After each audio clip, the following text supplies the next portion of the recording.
Like, hey, come on, look good for me, look good for the world, look good if you want to be accepted, if you want to feel powerful, if you want to feel loved, if you want to be a part of society, if you don't want to be rejected and shunned. Yes, because we will do anything to avoid pain and to feel safe. And so there is that shame around, what does it mean to be a woman? What does it mean if I feel my sexuality, if I express my sexuality?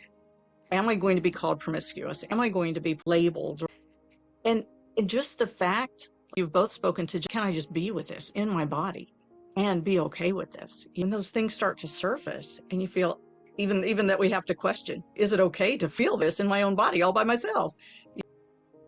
Is it okay to be a woman and to feel the things I feel? And how do I be with that and navigate that? There's still a little part of me, and this is one of those things that I definitely have a hard time admitting. But there is a part of me that still gets a little prejudiced when I see these crop tops and bellies hanging out and all that kind of stuff, where it's uncomfortable for me. Or just little things like, "You're not going to wear that, are you?" Those kinds of voices. I remember, and I don't remember what the outfit was, but I remember getting dressed for school one day, and I remember that comment coming from my mother. "You're not going to wear that, are you?" And it's like, wait a minute, I had put on something that I really wanted to wear, but then there's that judgment. So for me, it was like this distortion of, but that's where I think it still comes up for me the most is when I'm going to get dressed and what I'm wearing and whether it's showing me off well or not showing me off well, or whether it's showing too much or not showing, whatever.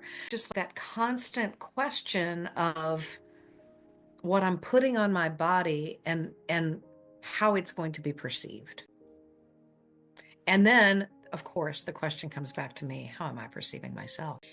And I just started to think, oh my gosh, there's so many ways we could define being feminine. But if I feel safe inside to express it however I want, if it's whimsy and dresses and moo whatever, as long as I feel anchored in that, I get a different experience from the outside. And then I can realize, like, oh, my safety is an inside job. Safety is an inside job. And it's one of those things to examine is, okay, safety is an inside job.